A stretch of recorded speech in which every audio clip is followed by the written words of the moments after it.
ஓம் நமோ நாராயணாய. தினம் ஒரு திருப்பாவை. திருப்பாவை பாசுரம் 28 பாடல் விளக்கத்தை பார்க்கலாமா? குறையே இல்லாத கோவிந்தனே, நாங்கள் பசுக்களின் பின்னால் சென்று அவற்றை மேய்த்து தயிர் சாதம் உண்பவர்கள். எங்களுக்கு அறிவென்பதே இல்லை. ஆனால் ஒன்று மட்டும் எங்களுக்கு தெரியும். உன்னை தலைவனாக அடைந்ததால் எங்களுக்கு வைகுண்டம் உறுதி என்பதை பிறவி பயனாக அடைந்திருக்கிறோம் என்பதே. உன்னோடு எங்களுக்குள்ள உறவை பிரிக்க யாராலும் முடியாது. விரதம் இருக்கும் முறை பற்றியெல்லாம் அறியாத பிள்ளைகள் நாங்கள்.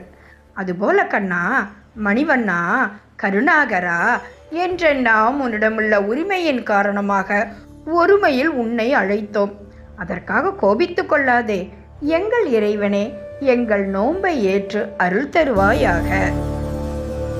குறையொன்றுமில்லை கோவிந்தா.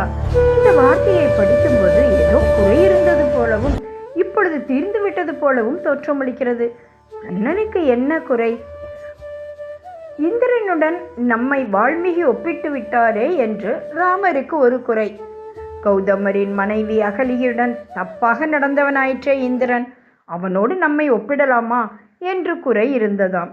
கிருஷ்ணாவதாரத்தில் அந்த இந்திரன் தனக்கு செய்த பூஜையை ஆயர்கள் நிறுத்தியதால் சீற்றமடைந்து மழை பெய்ய செய்தான்.